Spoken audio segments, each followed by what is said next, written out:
a blur to me. You see smoking weed now. Hey, it's legal. He don't remember legal anything. now. He don't remember anything about last week. It's legal now. It's all about today. And they got some hydroponics now. Right. Right on. But it was tough last. Have you been monitoring Muskegon Heights? I've kind of been keeping a little closer look than I usually do over that time, man.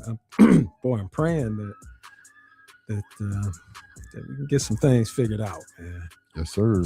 Got to get some things figured out. Yeah, those spontaneous decisions, like I don't know, it's like to get you back at square one. It's there's an old saying that everything rises and falls on leadership. And man, leadership is not for the faint of heart. You gotta really be tuned in, man. You gotta be committed. You gotta see the bigger picture all the time. Right. And leadership is about, in my opinion, leadership is about vision. You gotta see a little bit further. Got to see a little bit further down the road than what most people who are interested but aren't in that decision-making, situation, that decision-making seat. You got to look a little bit further down the road. You gotta try to plan for the unintended consequence of the decision that's made. I'm not used to you using simple words like that. Thank you. I thought you were going to say apparatus in those. Because he used them words. You got to, where my phone at? Let me see if I can see what that Google means. Translate. Yeah, right. You got to Google Translate. Right. Well, here you go. You have to, as a leader, attempt to regulate and hopefully minimize the maleficence. Oh, see, there go a word. That's the word for today, Muskegon. Maleficent. Maleficent. Of the decision that's made. How did you pronounce that word again? Maleficent. I need to minimize maleficent. I done left my phone somewhere. It's down there. It's okay. Maleficent. That's that word up. That sounds like I ain't never heard that. It's like something that would follow a butt whipping or something. Or right before a butt whipping. Yeah, that usually comes before the before the butt whipping. Yeah. Wow. Judge, so you having fun down at the courthouse, Judge? Well, boy, man, that's a tough. If the question is, excuse me, am I still enjoying the work? Mm-hmm. I am. That's good. Very much. Still committed. Absolutely. You haven't checked out on Muskegon. Have not checked out. Not mailing it in. Showing up every day. Wow. Putting it in. Are there any? Last time we had you on, it was 5 months ago, in January. Anything new that not really we can talk about? Not really. Our legislatures, I think, which is endemic to the current political environment we're living in, aren't doing a ton of legislative creation. It's a lot of fighting and people trying to hold positions and hold situations in place. The level of legislative initiatives that are going forward, I think, is really at a low point for us. So that's a long answer to no. There's not a lot new coming. I think the one thing that is kind of floating around in the air, I don't know if it's going to get the oxygen it needs, is that there is a push by a faction to create this automatic or presumptive joint custody, that the order must be that joint custody is what's called for in situations, divorce, paternity, that kind of thing. So that would be law. That would be the law. No matter if one is just off, just can't handle it at all, automatically be joint custody. The way I'm hearing it proposed, of course, there's always the opportunity to modify based on those types of situations you're thinking of, where it's called for. But the law right now does not require you come to court in a divorce situation with children, and the case is made, and then the court makes the determination of what the circumstances of custody will be. Mm-hmm. This law, I think, is envisioning the idea that you don't even do that. You come to court, you get your divorce, and the court must enter an order of joint custody, as opposed to taking into account the circumstances between the two co-parents and whether that serves the best interests of the child or not. Does that mean the same thing if me and my wife had a child when she wasn't my wife? Mm-hmm. I was baby daddy and she was baby mama. Mm-hmm. From what you've seen, I know it's not law yet, but from what you've seen, would that affect those decisions also? Yes.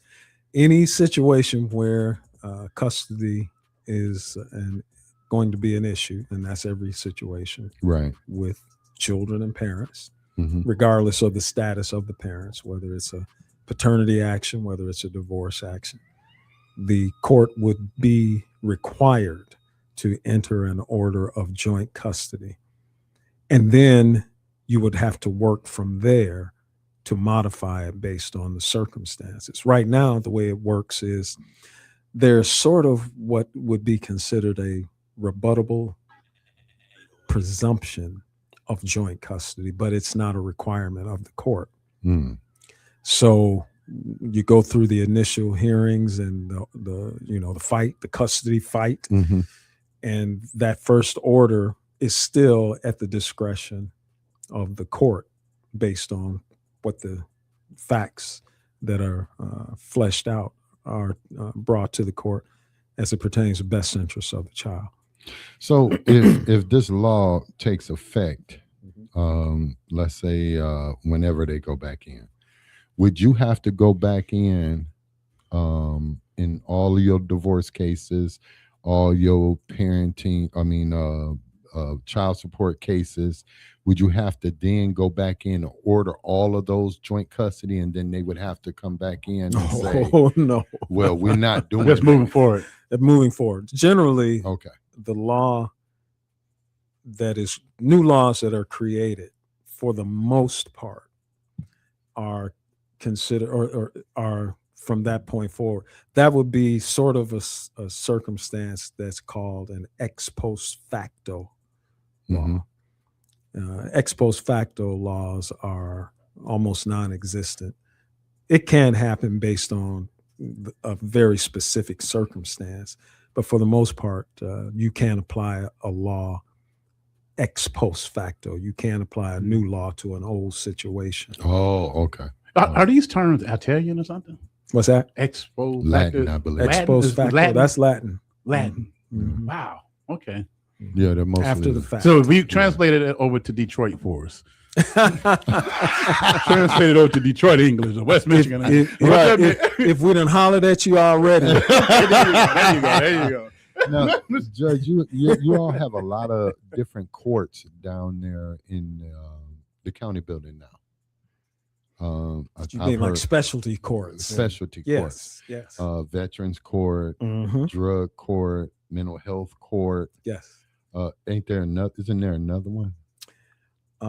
Drug court, veterans court, mental health court.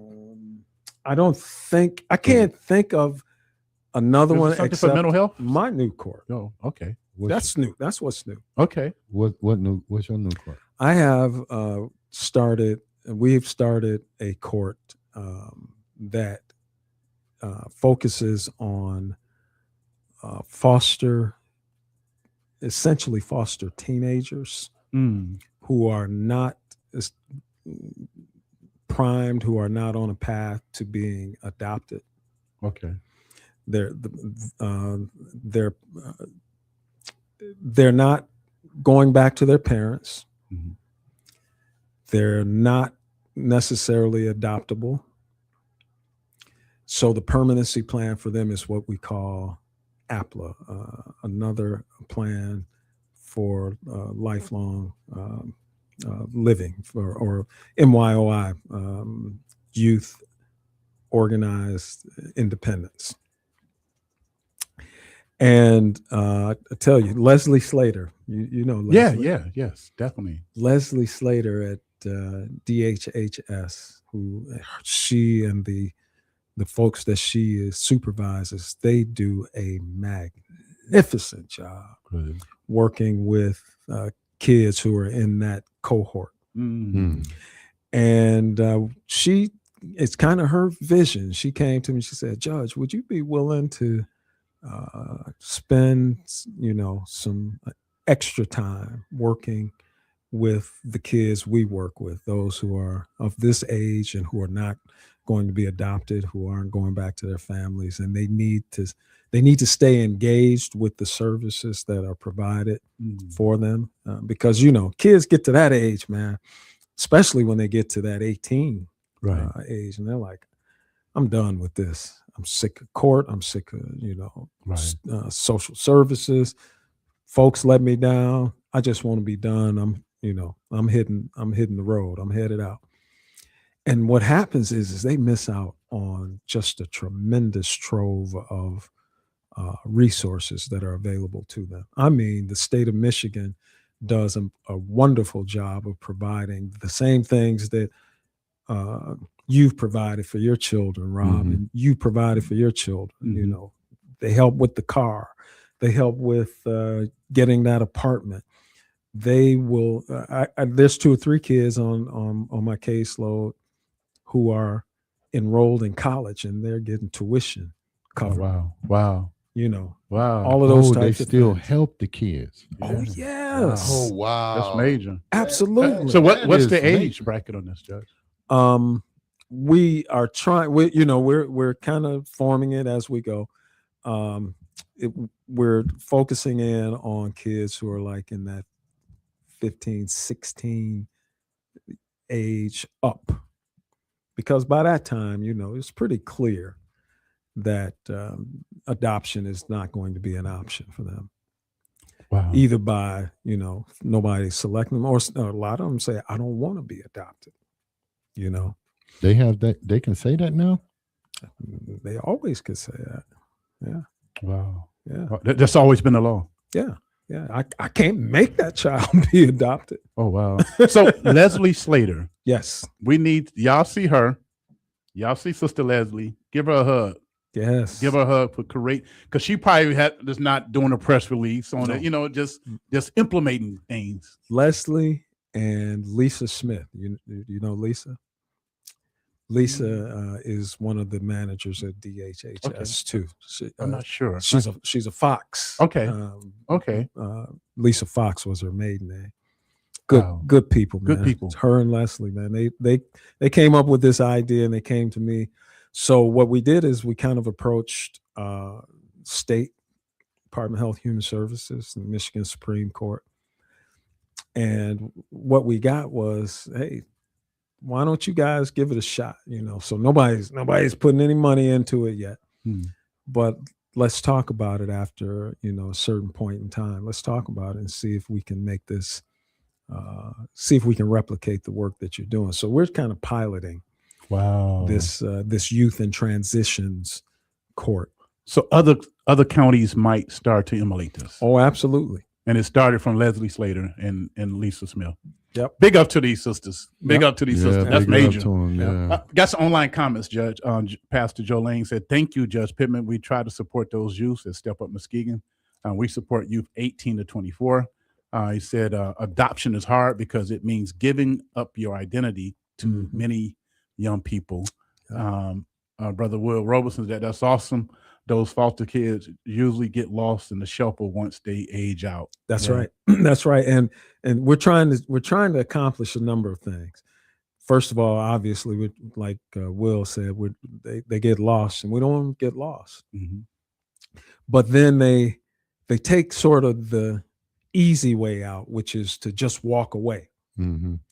And what we're trying to do is to help them to appreciate, just like all teenagers need to appreciate, be cool, slow down, let people help you. You know, kids who come from good families and solid homes and have no issues like these, they want to take off and go, right? Right. You guys wanted to take off and go when you turned 18 or whatever. Mm-hmm. You know, I went to Michigan State and didn't come back home Exactly. till they closed the dorm. You know, that Right. kind of thing. We're trying to get them, we're trying to be sort of in the position of being surrogate in what we do, that your parents or your guardians or your grandparents or those people who poured into you when you were young did for you. Wow. Good advice, Right. you know, wise counsel, Mm-hmm. pointing out where the resources are, challenging them to continue to allow themselves to learn and earn what these resources are. I got kids, man. I just saw a kid this past week. He's in his 3rd year at Western. He hadn't paid a dime Wow. for his college education. Wow. He's People can say a lot about America, bro. Mm-hmm. I'm sorry, I can't call you, bro. Yes, you can. Yes, you can. Disrespecting him. Please Right. call Don't me, do that. bro. Don't They do can that. say a lot about America, but what we're doing for people to get them second chances Mhm. is not happening. I've been to 37 countries. I don't think I've seen it. Yes, Maybe one. I hear you. Well, you're a world traveler. And this is amazing. You know it. If you Mhm. mess up here, you can bounce back. You can bounce. You back. mess up in some of these other countries, You're done. you're done. You're through. Your kids gonna have to pick up for you. Right. And that is the beauty of this country. While Mhm. we're getting ready to celebrate Juneteenth. Shout out to our ancestors. Wow. Mhm. Veterans Court. Mhm. You know, you kind of explained your new court, Veterans Court, you know, for people who don't know what that is, and then the other courts. Well, all of the specialty courts are designed, and all of those are focused on adults, and all of them are accessed by the original situation of a criminal charge. Mm-hmm. The old approach obviously was you commit a crime, you stand before the judge, and you get laid down. Right? Mm-hmm. The impetus behind these specialty courts is you commit a crime, we take a look at what your circumstances are. There are issues in your life that have helped to contribute to you getting into the kind of trouble you're getting into. Maybe you have some undiagnosed mental issues Mm-hmm. that need some attention. And if you were getting the appropriate attention, you wouldn't be committing these crimes. Maybe as a veteran, because of, unfortunately, sometimes how poorly resources and services have been provided to veterans or not made available to them. Come through our court, there's a panel, come through that veterans court, and there's a panel of people who are able to get you plugged into the right situations so that you no longer feel compelled to be antisocial or on the criminal side. Sometimes these folks have all of this going on. So what's been understood over the years here through the advent of paying attention to circumstance and not just situation, not just behavior, right, not just criminal behavior, is that it's actually more cost effective to address those issues than it is to simply stay on this hamster wheel of criminal activity and sanction, activity and sanction. Because what you get is you get people who walk away from this, they're whole, they're taxpayers, they've gotten jobs, they become fully contributing, and whatever it costs to help them get there, they put back into society tenfold. Like the mental health, because Open up the phone now. 231-722-8338. 231-722-8338. Rob trying to tell me my mic is not on. Thank you. I turned it down. 231-722-8338. Open up the phone line. If you got a question or comment for Judge Pittman, then open up the phone line. Go ahead, Rob. The mental health court. You talked about the veterans, the mental health court. I mean, same. Is it same thing? Same principle. People keep showing up and being antisocial because they have undiagnosed, misdiagnosed, untreated,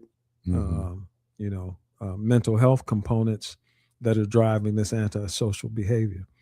So if they fit the criteria, and each one of these courts, has criteria that has been created. If they fit that criteria, they get the wraparound of services that help them to stay connected to where they need to be as they're going through the probationary period that they would probably be involved in anyway. So it's the same principle. It's just figuring out and dealing with what the circumstance might be, what your issues might be. Because mental health is a serious issue we don't deal with, especially in the Black community. I think that's wonderful what they're doing. What are your thoughts on it? Oh, I think it's shooting a water gun at a 5-alarm fire, but at least you're shooting. I mean, the healthcare system in our country has become just and of course resources are limited everywhere, but if you go into that jail today, the number we get the number of people in jail every morning, 338 people in jail today. Wow. And if you looked at that 338, a solid third, 110, 120 of them are there more primarily because they have untreated, undealt with mental health issues than the criminal behavior. Now, don't get me wrong. They have committed crime. Mm-hmm. They've done something criminal, but it is part of it's part of what they are coming to as a result of their mental health deficiency. And there's nowhere to put them.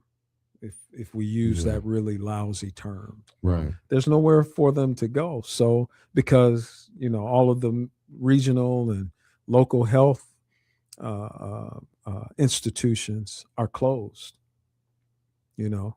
So, Judge, what percentage of those people do you believe probably need inpatient care? I'm saying I'd say a solid third of them. A third of them.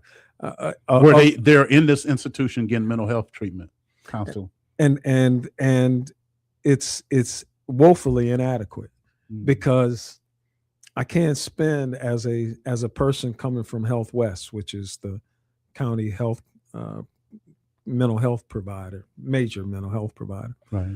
I can't spend the kind of time I need to spend with each of you who needs the help that you need, as opposed to if you were in a facility that was geared towards dealing with your mental health issues 24/7. You're locked down 24/7.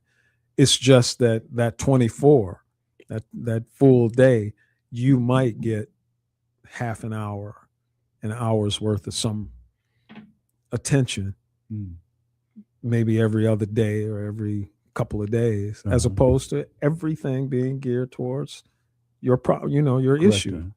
It was like that at one time, though, right, Judge? That there were these mental health institutions that were treating absolutely, and crime was lower then, or was it higher? It's hard to compare because of all the other variables that are involved. Right. You're talking about different points in time. Right. You're talking about different economic circumstances. Right. Those times were also times where employment was more plentiful. Those were times where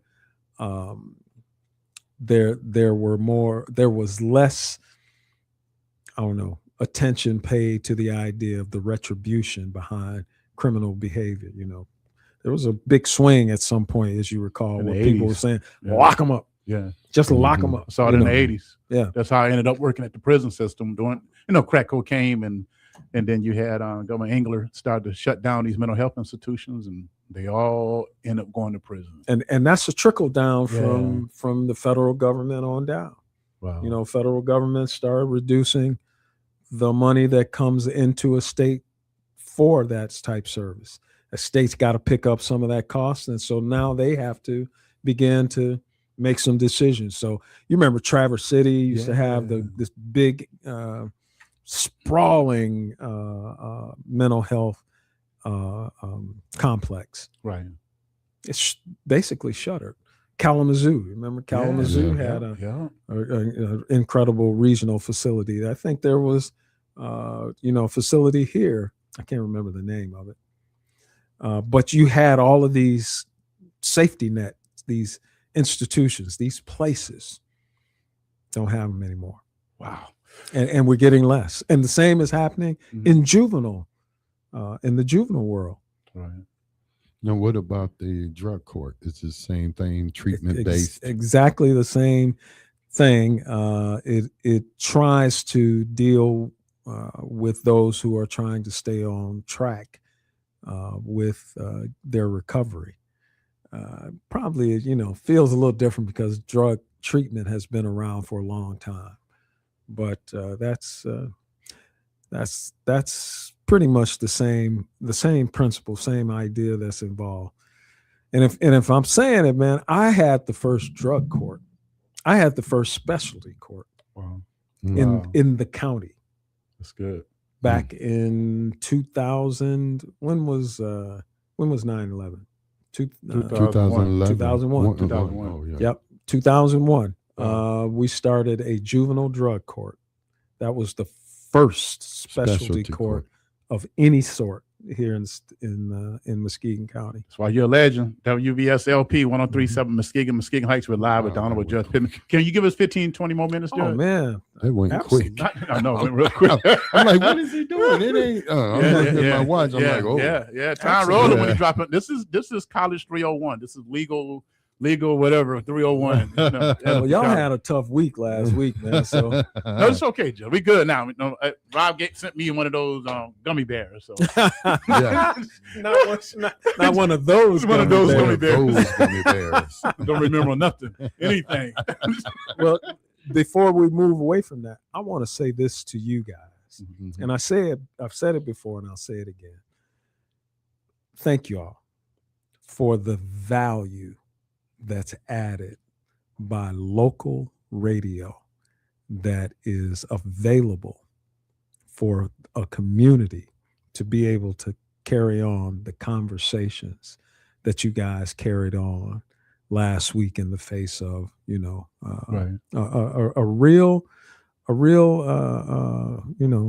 seminal moment, especially for the city of Muskegon Heights. Thank y'all, man. Where else could this have been fleshed out in the way that it was fleshed out? Barbershop, beauty shop, church, right. But you guys are reaching so many people, and here's what was cool: the airwaves were open to everybody. Yeah. If you had the guts to step into the square and speak on where you come from and what happened. Right. And thanks to those who came in, from Miss Merriweather to William Kitchen, who voted for her dismissal, to Ronald Jenkins, who voted to keep her. William Kitchen could have said, no, I don't want to talk. Absolutely. He decided to come in and defend his vote. And Ronald has always been transparent. So and for disclosure, the mayor would have came in too.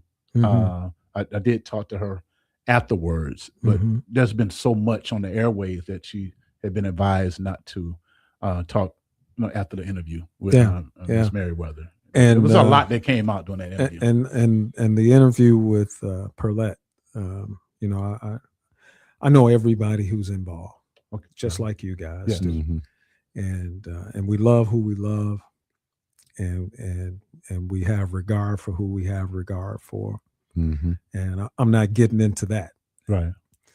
But I know Perlette professionally, her being in the legal profession. She's sharp, man. Yeah. She's sharp. She knows, and she's good people. Wow. Yeah. That's on leadership, Judge. Is it hard to bring change into absolutely fragile institution that's not used to towing the line, not used to going by the rule, not used to being disciplined, or just used to, just getting by?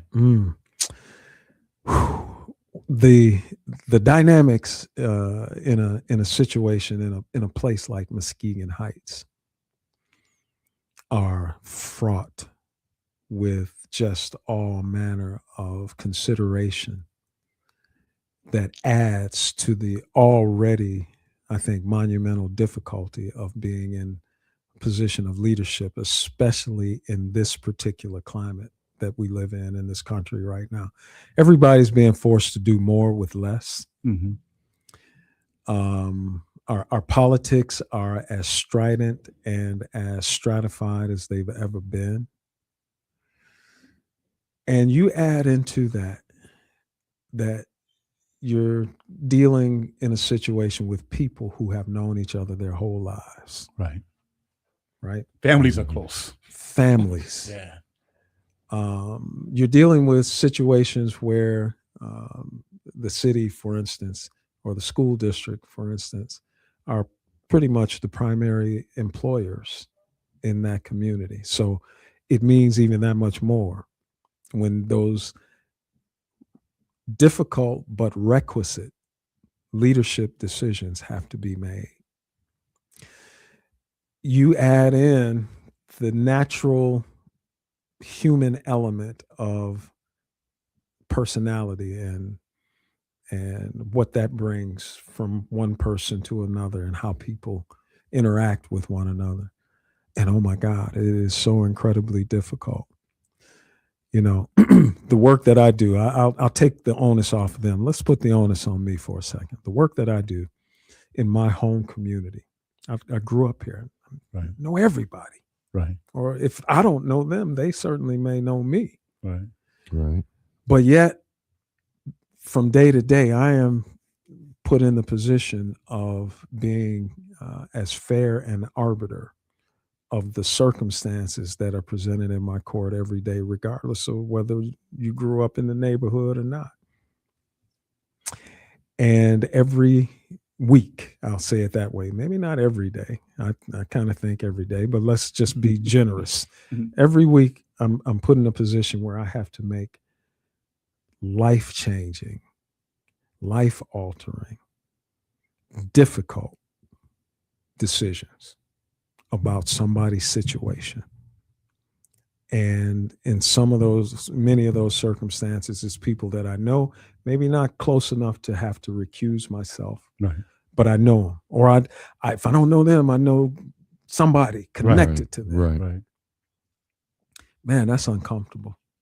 Right. Every day. But if you step up and say, this is the role I hope that you will entrust to me, then you got to be in all the way.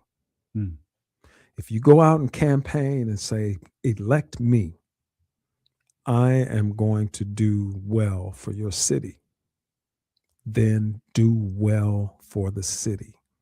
Not for that person, not for this person, not for that, thought, but do well for the city. Yeah.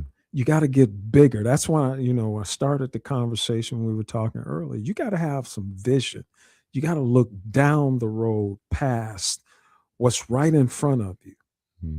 You got to look down the road because the decisions that you make have consequences far beyond what it is that is going to happen in this moment. It might feel right to say this thing right now, But in the scheme of things, is it going to turn out the way you need it to turn out to help ensure that you fulfill the vision that is necessary to help people who are expecting you to help their situation? Right. I don't know if we're getting that done these days like we need to. We've been here 24 years, and we covered a lot of cities, around surrounding community. I think it's been our community during these times, from the school system to the city government, that's been highly fragile and unstable, where we've seen our leaders, this is the problem, our leaders get dismissed in such a way that it leaves them damage. Yes.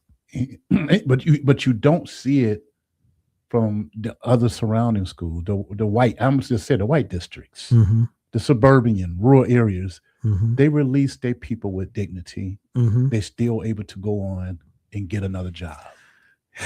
Yeah. There are people here that's working in the educational field that were fired from other jobs and these other surrounding communities, but they're working in the field now.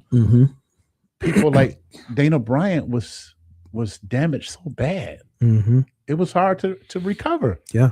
And it's a cycle. Yeah. Like what is it about our culture? It has to be a culture thing. That's how we treat our leaders. Man. What they bombed? Didn't they bomb a superintendent house? Yeah. Joanne Roberts bombed. The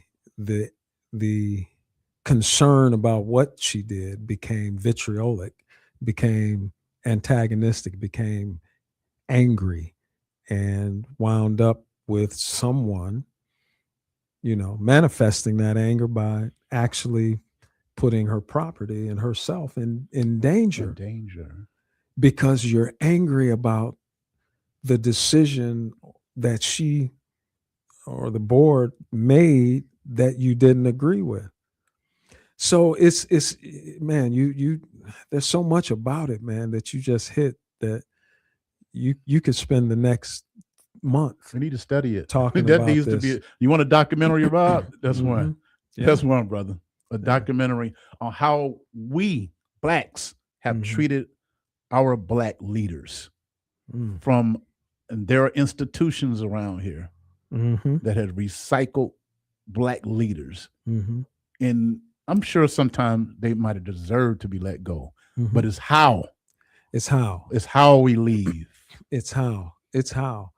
I think that's an excellent point, PA. I think you hit something really, really salient about the idea of how our institutions that are led by black folks, how our institutions and how those who are affected by the institutions internalize and personalize what has to be done in order for the institution to continue to operate.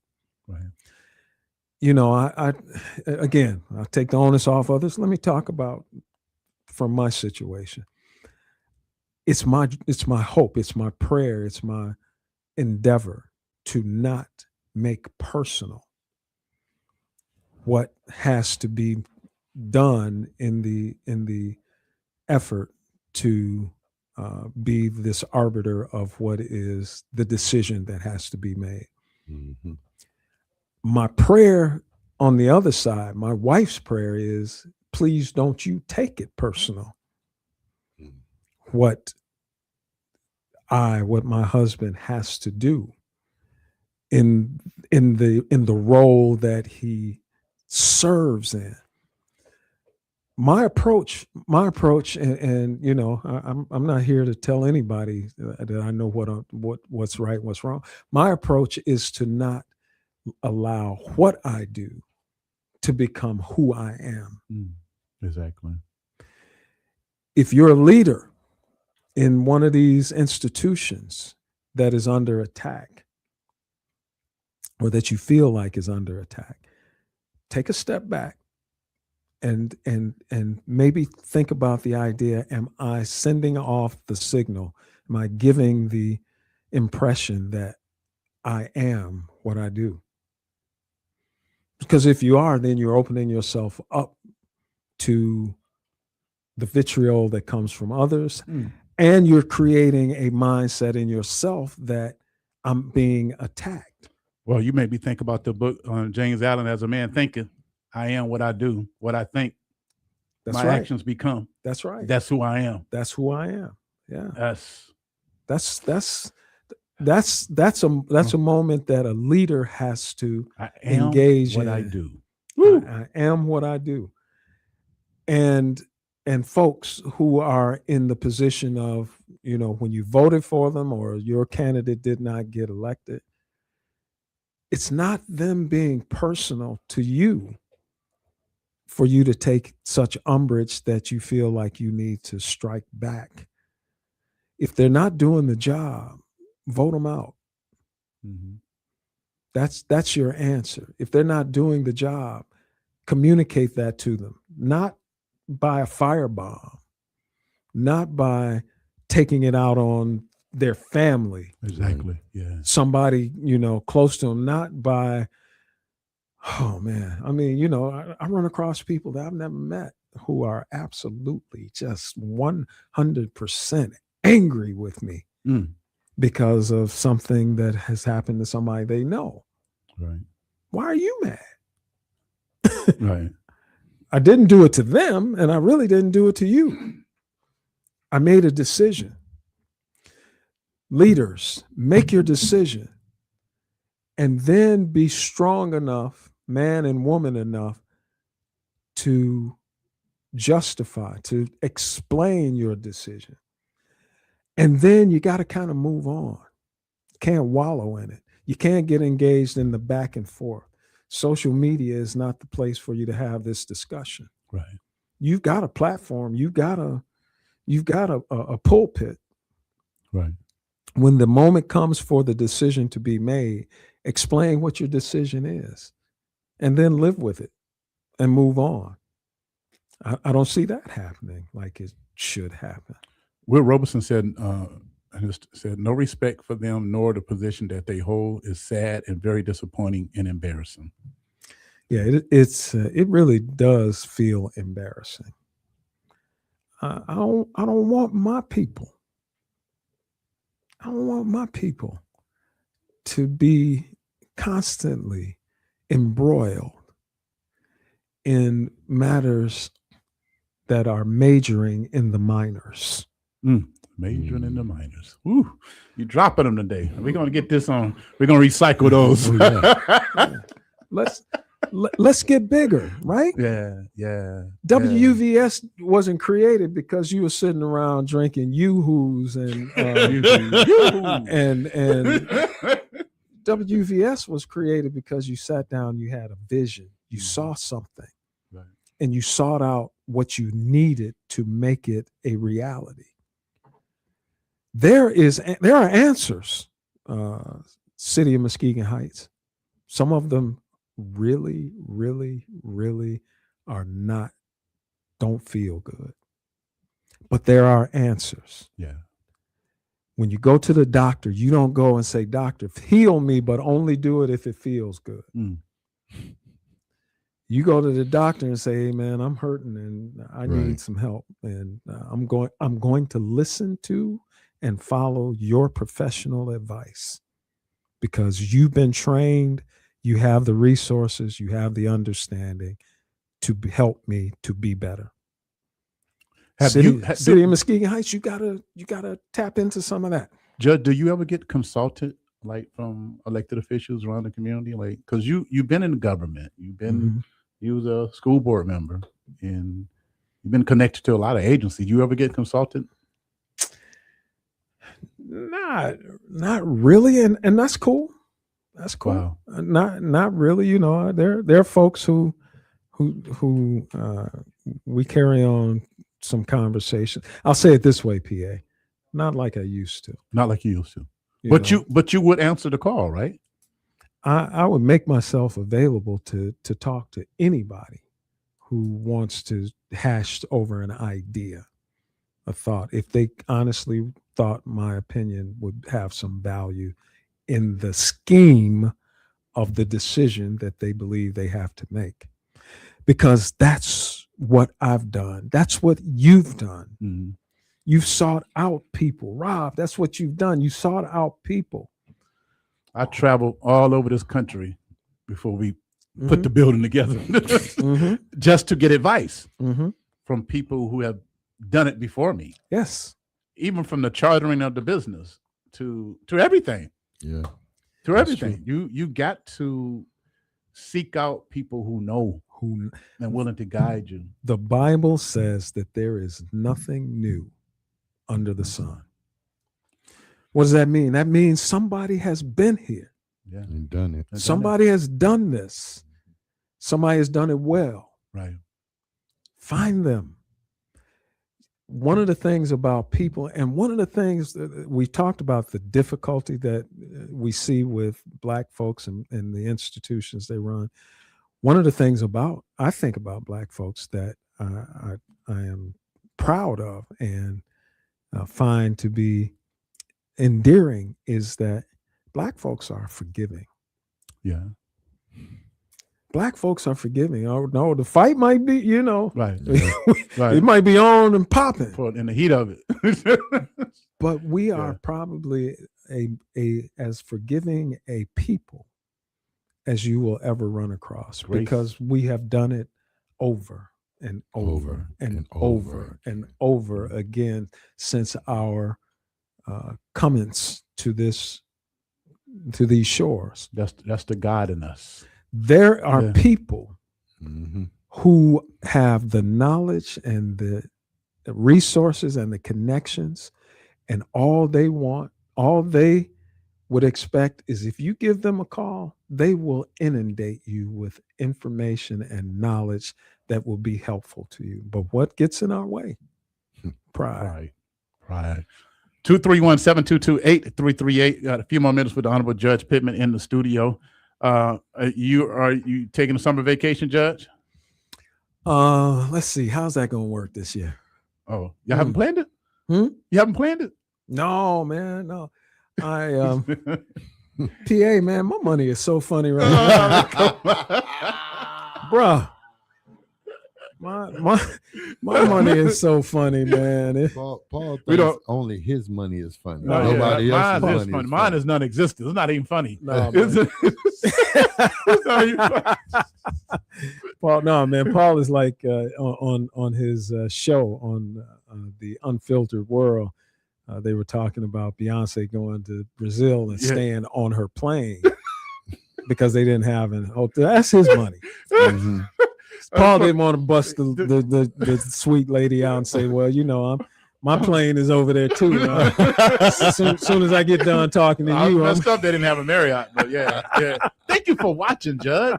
And you watch, Rob. Yeah. I just texted this to you, yesterday? Yeah. And you watch, oh, wow. Listen, so grateful, man. So grateful. It's important. You're important to me. Wow. And what you do means something to me. Oh man. And I will follow to the ends of the earth what it is that you guys do, man. Y'all mean something to me. So okay, now you don't get it. So you don't want to see me crying. Yeah, whoa. And that's what. Listen, man. We need more of that amongst all of us, man. All of us, and the same here, Judge. You know how you feel about your judge. But I remember before he was judge, he was just attorney. A magistrate. Yeah, attorney then magistrate. No, I met him when he was attorney Pittman. Oh, he defended you. Well, before that, I was that little Pittman boy from Reardon Street. And that's what we forget, man. I'm looking at my man. I'm looking at PA. We kicking it around in Lindbergh in the same hallways. He's the young kid, and, and I'm looking at him, and he's standing here, and he's enlightening and educating the world about a version of Brazil and other countries that you're going to go to. Yeah. How could I not be proud of that, man, and support that? Thank you, Judge. Man, we sit back a lot of times, us as Black people, and try to count my pockets, or PA's pockets. Man, you done preached. We try to count that. What they don't know, the sacrifices that you made, that Paul made, that to you be made. where you guys are. You had to sacrifice a lot of nights and non-parties to get that law degree, pass that law test, to find a place that'll hire a black man. You know, and I said it like that, a black man, not, you know, somebody else of a lighter hue, but a black man. It wasn't easy back in those days. PA, people don't know. He'll sell his car in a minute. He will. And so, I donate blood now. I don't sell cars. I donate blood. My blood is royalty now. He will buy a car. You'll see him in about 2 weeks. It's and then the next day, I don't have a car lot. I'm selling blood, Judge. You be like, I don't even like it no more. I need some money. I need to go here. You know, people think that you guys are rich, that we're all rich. Wait, hold it. Money. Hold it. We're not going to let him get away with this. Yeah. So Rob is the cat on the set that's going to go for, you know, I'll tear the club up for you. I ain't, you know, if you knuck, I'll buck. But the real story is college graduates. Yeah. Every one of them. All his boys, children. All his boys. All his boys. His son works in the courts with me. Juvenile probation. Handles himself magnificently. I mean, just again, a black man. A black man. He's a black man who excels in working with these young people through that probation situation. All of your children, man. See, that didn't happen by accident either. No, that was their mama. I ain't had nothing to do with that. Yeah, I know. she was merciful enough to give your raggedy tail a shot, and you had the good sense and decency to shut up and listen to her. Yeah. And the outcome is just wonderful young people. Yeah. Who are going to make all of us and continue to make all of us proud. So you ain't getting away with it. And they follow his footsteps. And he was a sheriff, deputy sheriff, and they all in criminal justice. All of them got criminal justice degrees. They at least their undergrads are criminal justice. Wonderful, man. Out in 2 years, I have 4 master's degrees from my children, and they give us their degrees. Me and their mom. You know, as a way of thanking us. Absolutely. You know, that's wonderful. And that's means more to me than anything, coming from where I come from and how I grew up and how I had to be greeted in this world. I love each and every day of it, man. And it's because of guys, I know guys like y'all too. You know, you got to think about it. Paul, you know, been around all my kids. You been around my kids and stuff like that. Not as intensive as Paul has, but you know, when they talk about, you know, black men, your name, PA's name come up in there. You know, I appreciate in that brunch. Thank you. But they had you, bro. You was there every day, though. Yeah, I hope the folks who are listening aren't saying, "Oh man, come on, man, y'all." You gotta celebrate. Yeah, each other. You gotta celebrate who we are. Yeah. Speaking of, as we got 3 days before Juneteenth, how did that make you feel that, you know, that you're like the dream of the ancestors? You are I don't know your title down at the courthouse because you've been chief judge, you've been all those judges, but you're one of the highest ranking judges now in Muskegon County. Yeah, I'm the oldest guy on the bench. So you're the senior judge out of all 11. All 11, you're the senior judge. I'm the senior guy. Black. You didn't get rid of your black card. You know what I mean? No, he didn't. You still go to the liquor store on Hackley, or the one on Bernie, or whatever, you know, wherever they have there. You still got it. He still goes to a black barber. He don't in a black neighborhood. Yeah, still go to Kenny Moo. Yeah, it's like you didn't change. You didn't change. It's like, you know, yes, you married a beautiful sister. You know, got your back all the way. Married way over my head. You and me both, bro. You and me both. How did that make you feel as we because 250 years ago? Come on, man. This was not even an idea, a thought for our ancestors because they just wanted to be a person. Yes. You know what I mean? A human being. Yeah. Not 2/3. We want to be a person. Just let me live. Just let me take your foot off my neck and just let me live. Yeah. I don't really want nothing from you. Just let me listen, man. I'll say it. I'll say it this way. That again, we are not what we do. We are who we are. And one of the things I think you can hold your head up about, Rob, you can hold your head up about. One thing that I know I can hold my head up about is that what I do does not define who I am, and it does not confine me to having to hide who I am from anybody, whether it's the $850 an hour lawyer who comes into my courtroom, or whether it's the brother who's looking for, a cat who needs 50 cents to finish paying for what he needs to pay for. Who, but for the grace of God, who are we? Right. So, when people, it bothers you sometimes, man, when people look at you and call you a sellout, or call you, you doing this, or you destroying lives, or you doing this, that, and the other. It won't ever stop me from going where I want to go, being with who I want to be with, and being in that circle, because what I do with the very, very, very, very best of intention. I do it the very best I can. I think I'm incredibly competent at what I do. And I think I don't ever set out to purposely hurt anybody. If pain comes, it comes as a result of what is involved.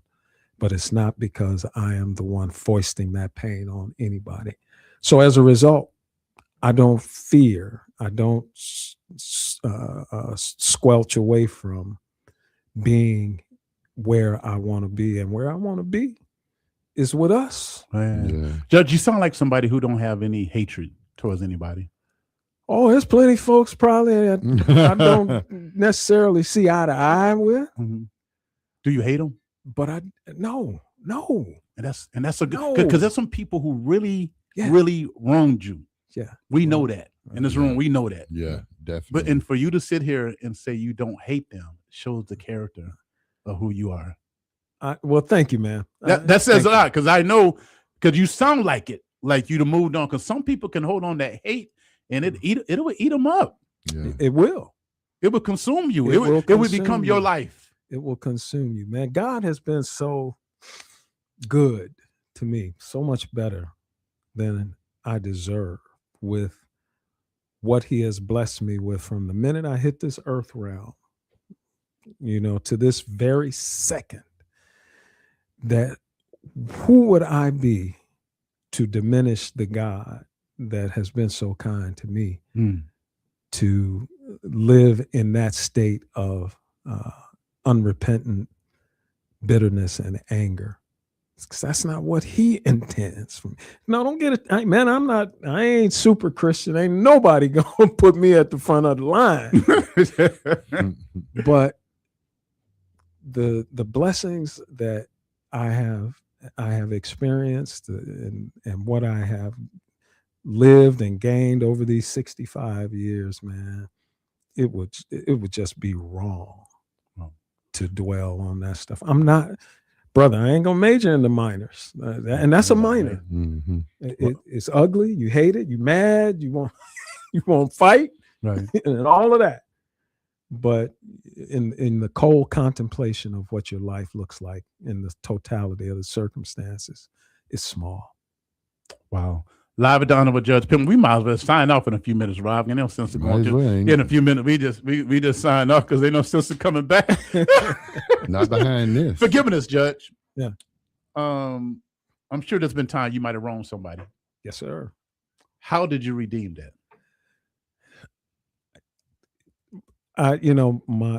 My parents, especially my mother, really taught us how to say I'm sorry. You can't get too big to be able to say you're sorry.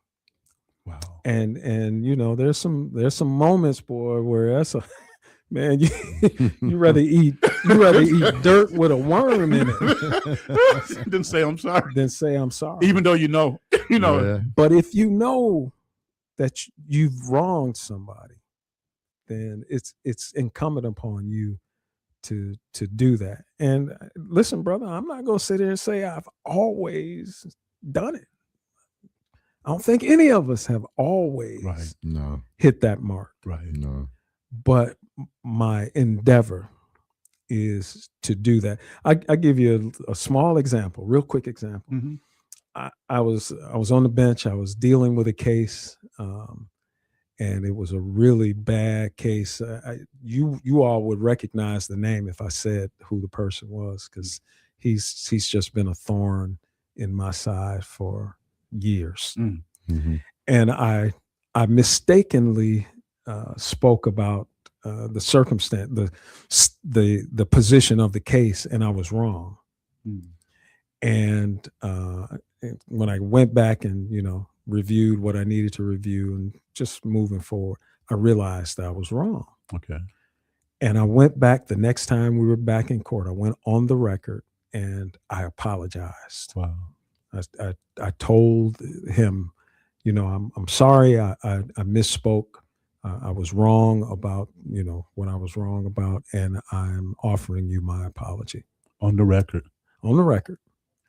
This dude turns around and files motions for me to recuse myself because I am mentally incompetent and I'm not up to being able to conduct the litigation in a manner that is expected of a sitting trial court judge. So, what's the lesson that could come out of that? Stop apologizing. And you won't have to deal with this garbage. Mm-hmm. But that's not the lesson. The lesson is that if out of all of that, that's what you got, I pity you more than you have inconvenienced me. Wow. Can you imagine so many arguments that could have been prevented, deaths that could have been prevented, fights that could have been prevented over just an apology? Man, oh man, oh man. That conflict resolution thing like that. That's, I think, as a people, I think that's where our biggest struggle is at. Yes. Solving conflicts. Yeah. Yeah. Solving disagreements. Yes. Taking a step back. And man, in 2026, ain't nobody stepping back. Am I right? They're going forward. Yeah. Nobody is stepping back. Yeah. Well, I got a comment from Attorney T. Smith. He said, representation is inspiration. The mantle has been carried. From T. Smith. Attorney T. Smith. Amen. Young T. Yes. Well, he ain't as young as he and that work you're doing up there at the city is helping to add an age or two on. He's probably the one you mentioned $850 an hour. What you talking about him? I heard you say $850. Like, man, they making that much money? Oh yeah. Oh, bro, man. He the wrong field. Yeah. I had a lawyer on a divorce case from Grand Rapids. This dude, because he's seeking the other side to help pay the fees for his client. Okay. Wow. So he's got to submit his bill. He's got a $57,000 bill in this divorce. $57,000. $57,000. They couldn't work that out. $57,000. $57,000. I think this cat bill. I think he bills at like $600 an hour. $600 an hour? Yeah, bro. How is that possible? What is he doing special?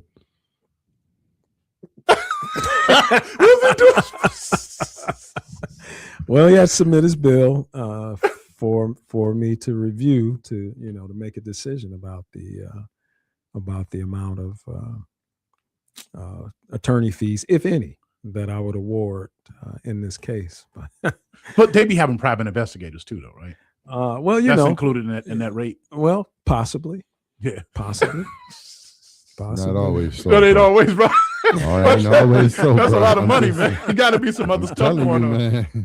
Like I said, if I ever get a win the Mega Million or Powerball, I'm gonna have a lawyer on $1 million retainer For what? just in case. Just Well, in case. I'll take it. Hey, take it. I give it to you. I'll take it. Gladly with a smile on my face. T. Smith said, I'm 4-state licensed. I'm worth $650 an hour. Yeah, but that- can you get $650? So do defense attorneys in like these high profile criminal cases get that kind of money? Well, in criminal cases, attorneys generally kind of hit it with a flat fee Okay.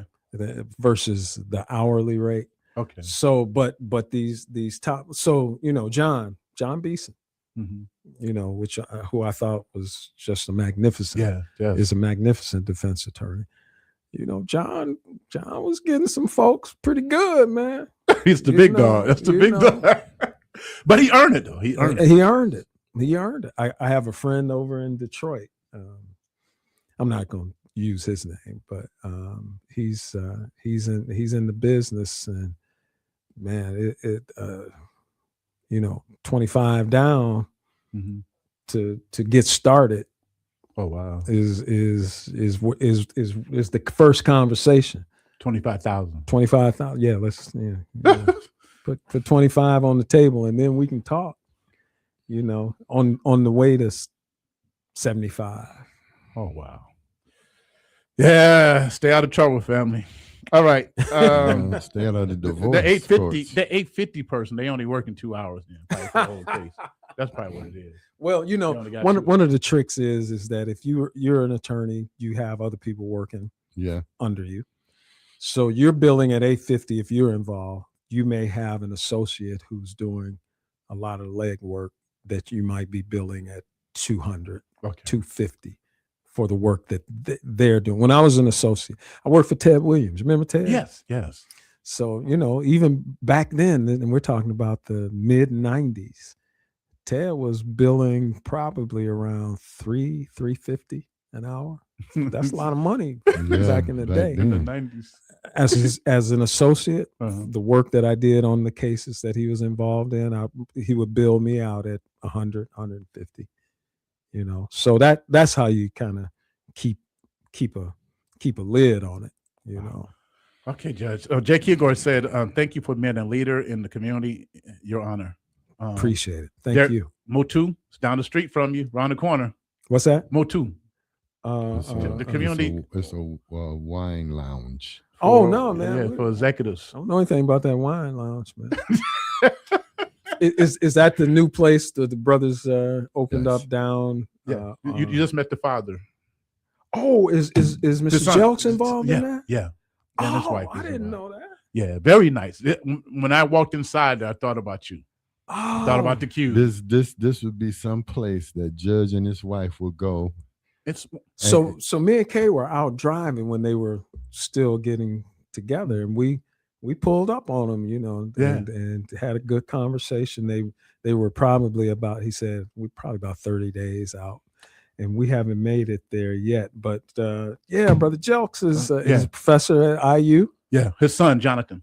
That's his business. Yeah, national championship. IU. Right. You see how he slid that in? Yeah, you got to. They earned it. Before we go, happy birthday to Tyrone Williams, and we got 2 people on the birthday list who are no longer with us, but we got to honor them: Slim Ray and Bishop Nathaniel Wells. Whose birthday would have been today. Bishop Wells would have been today. Yeah, his birthday would have been today. Yeah. See, you talking about going to people and getting what they have to offer. That was a go-to for me. Yeah, we lost a lot. He was a go-to for me in a couple of situations, man. You got to go to these people, man. Yeah. Anything else before we go, Judge? No, man. Thank y'all for letting me freestyle a little bit. Just, we're on radio, but this is just us sitting around talking. We're catching up and kicking. And we're grateful for everybody that was listening. DJ Q89 is coming up next with Michaela. Take care, Judge. Thank y'all, man. Good to see y'all. Love you. Love you too, bro.